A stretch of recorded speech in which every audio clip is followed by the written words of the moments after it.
I'll go. I feel really blessed to be here. Very, very grateful to be in connection with you guys and be stimulated in this way. It also feels like it was just the right timing for me to go from like real sadness and heaviness about playing in the world and where things are at, and rekindle my trickster energy, and that's so helpful to me. So what am I noticing is noticing so much the difference between explicit conversation and the implicit conversation, and how we're not paying attention to the strategies being played out at the implicit layer. And so my trickster wakes up and goes, what can we do?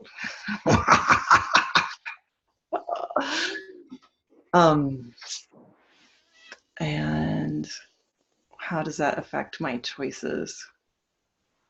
Yeah, I've been feeling like I'm in a transition moment trying to figure out what my next steps are. And so it just helps me ground that sense of like where to play trickster more, and where to be provocative in a playful, joy-filled, silly, absurd way.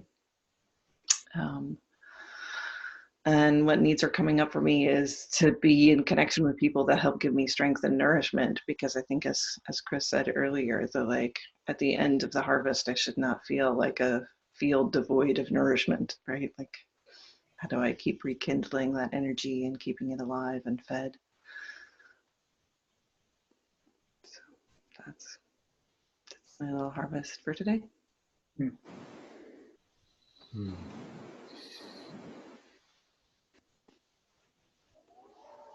I can't wait to see where that trickster energy takes you, and if you want any company along the way, I'd love to be invited and maybe invite a few more folks.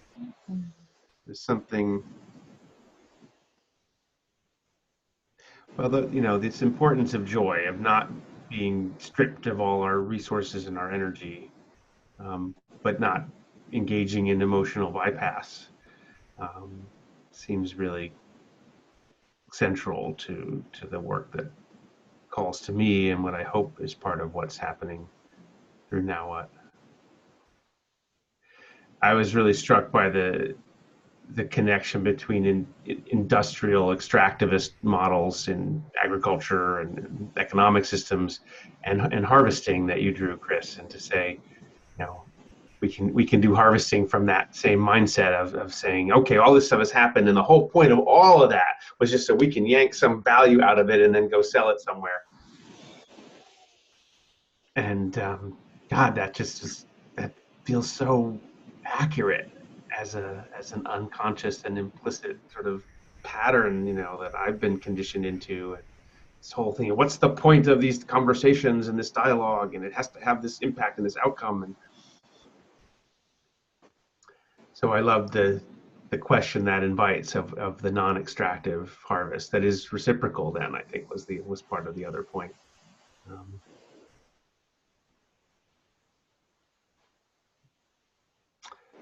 And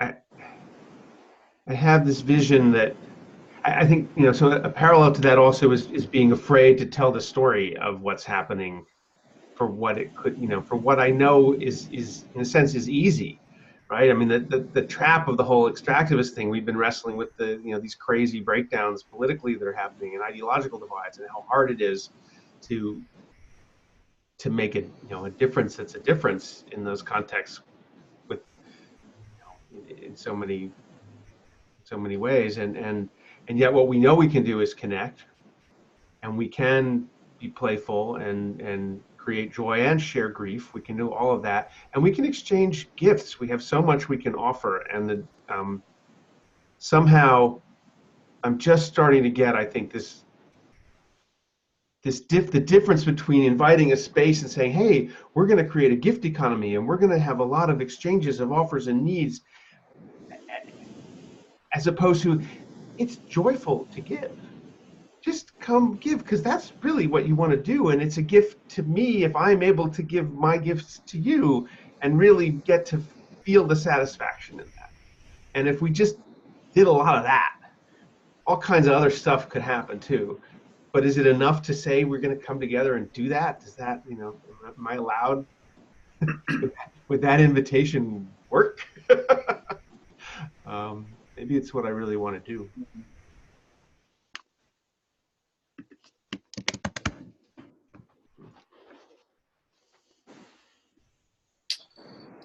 Um,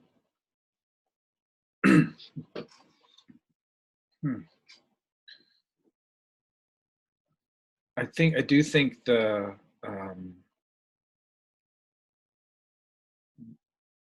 I'm most struck with from this conversation is the image of mycelial networks connecting, and again, not the easy connections. So I think where people stumble or critique the kinds of gatherings that we're comfortable doing is because they're just connecting to one another. It's a self-connecting network, and that's not bad. That's, I mean, another word for that is a party. So we can do those, and we should do those. And I think, thank you, Jean, for standing fiercely in your declaration of joyful engagement, and we should do those. And so I'm not so interested in the connecting in the kind of tissue of the social mycelial network, but I'm very interested in the points of contact between the mushrooms and the cedars, the boletes and the cedars where I live here, and what it takes for a mushroom network to connect with a tree root network. And it requires a connection at a cellular level, I think.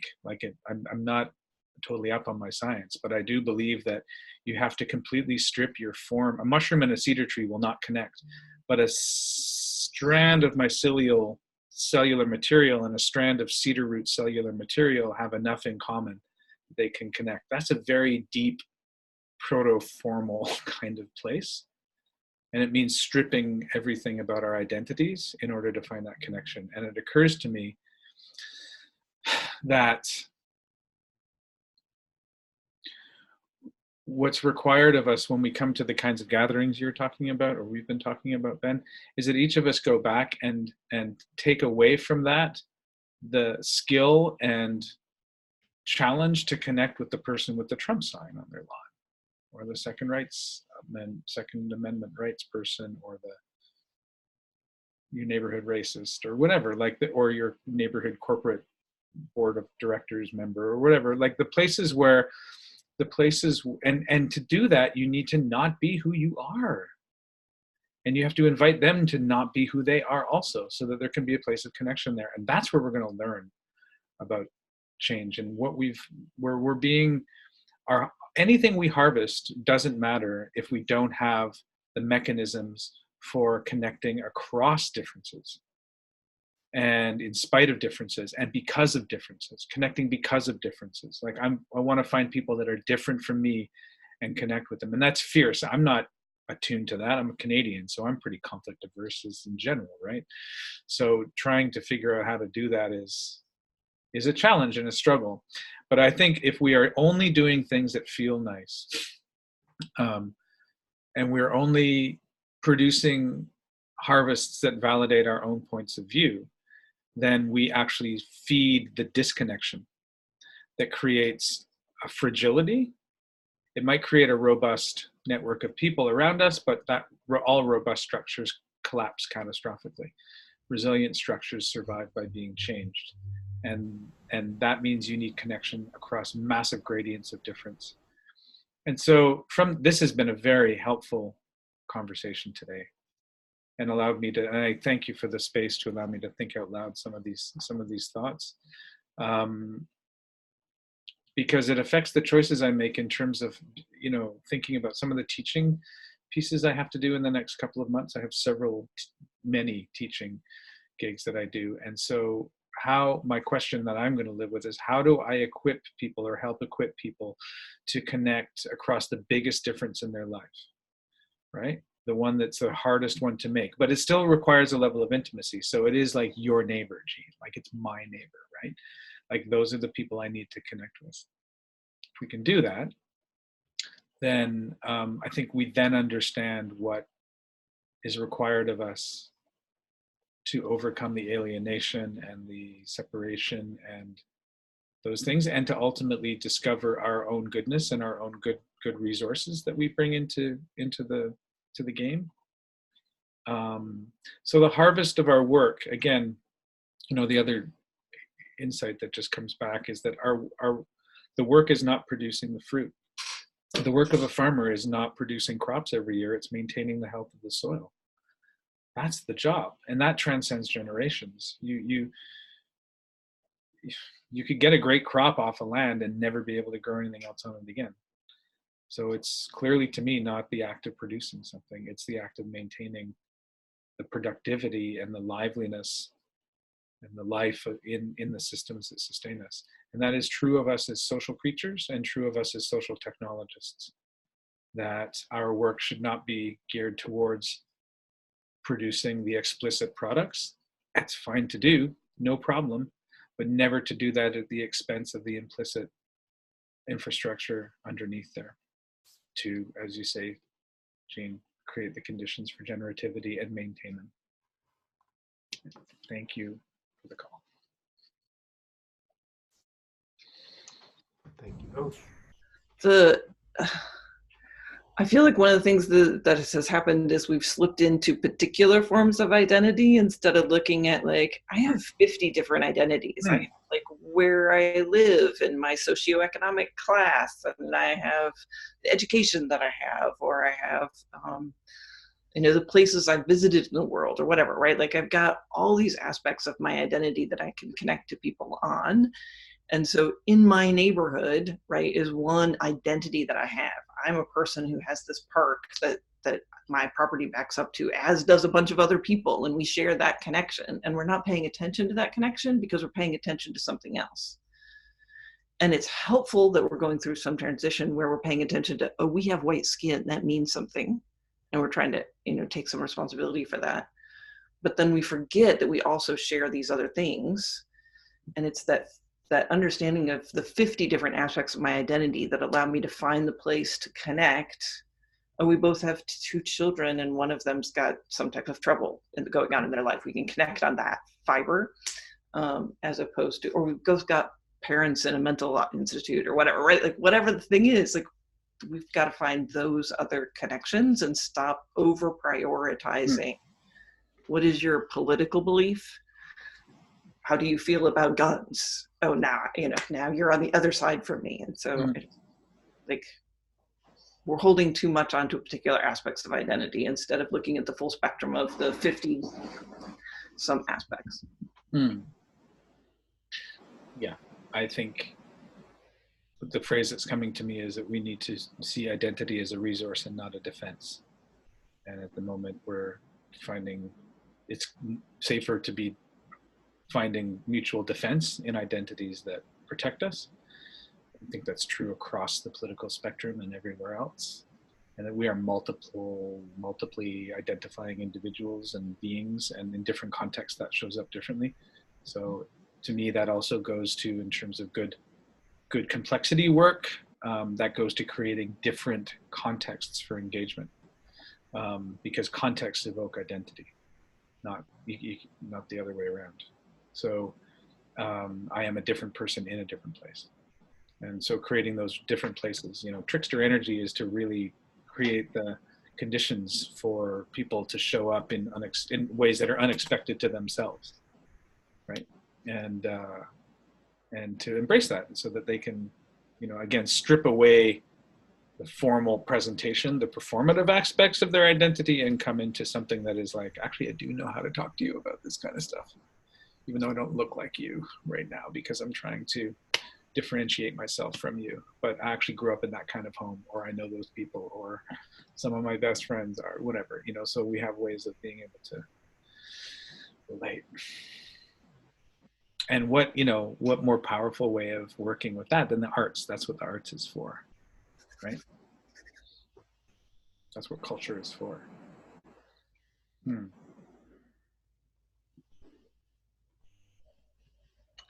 My friend Melissa and I want to have a conference called GiggleCon, And the entrance is where you get costumed up. You know, you have to put on various things so that you detach from your everyday costume. And, you know, you have a moment to switch into some other gear and play with something. I do that. I tell people, like, it's funny. Because I don't work much in corporate settings, you know. But when I'm on a conference call with somebody in a corporate setting, I will pick one of these suit jackets that I've scavenged from, really good suit jackets that I've scavenged from Value Village around West Vancouver, which is like, we get some really good stuff there. And just put it on. And I become a different person. I talk differently. I feel different. I stand differently. It's fascinating. Fascinating. They're not wacky plaid jackets. They're conventional. Oh, they're like proper. No, like a proper. For you, that's a costume, is what you're saying. Proper gray, proper gray suit jacket, charcoal gray, you know, double-breasted. You know, like, I used to work on Wall Street back in the days when people Right. dressed up there and wore power ties and stuff. And Right, and there's a reason for putting that, on a right? suit of armor. It was really Right, and the truth, here's here's the big lesson. It's exactly a suit of armor, and the big lesson is anybody can wear one. Anybody can put one on. That's the easiest thing to do. And then notice yourself in the costume, right? This is why we wear masks. And we all wear masks every day. A friend of mine who's a artist, actor, who does a lot of mask work in his training. You know, he taught me about masks. And the most powerful teaching he had was, we were sitting in the cafe one day. He was teaching me about masks and movement. And he said, like the mask you're wearing right now. And I'm like, oh, I'm not wearing a mask right now. And he goes, are you kidding? Your goatee and your hair, and I used to have long hair at that time, and what you're wearing, and it's like, you thought about that this morning? It's like, I did. So you can change the masks, like changing the explicit. Like, as you say, Gene, like the explicit is not important because it's so easy to change. I can change the explicit. It's like, what does it do to me underneath? What if we all showed up at activist meetings wearing really good suits?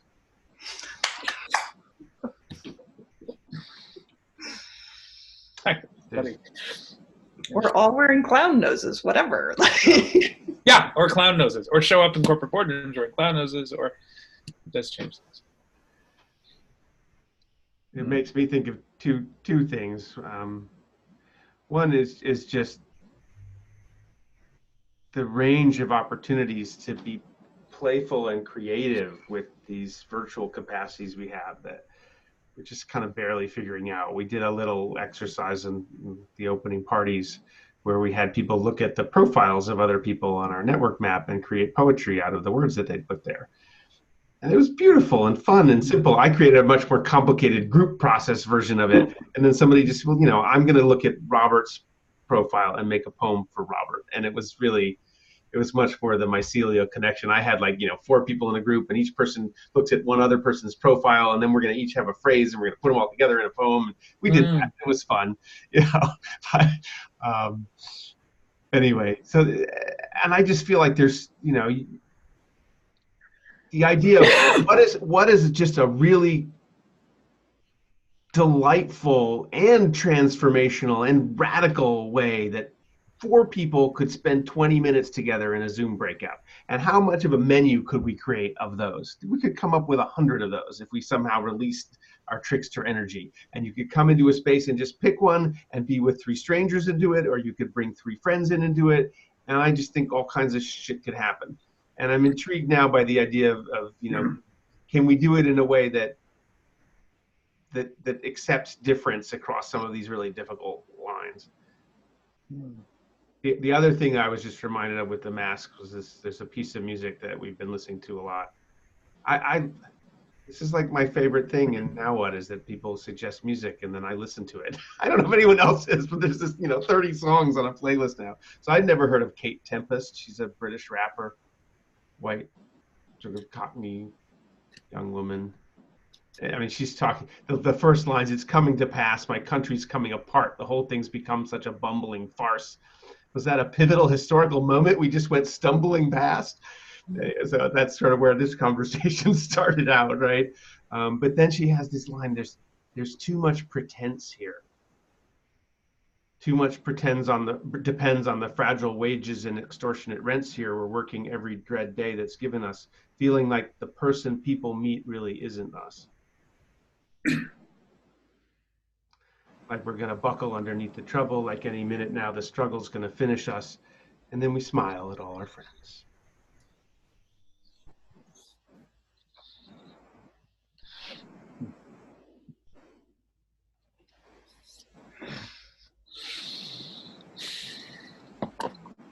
The song is called People's Faces, and it's about how she finds peace just looking at people's faces.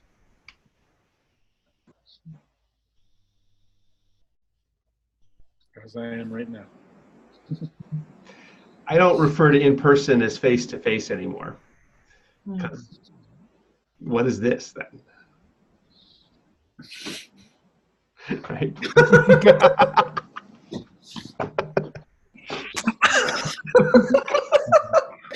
Can't do that in person. It's so awkward to do this in person. Oh, right? Like, You can also do this. Yeah.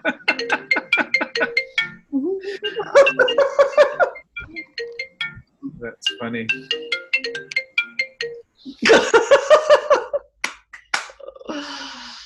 So much.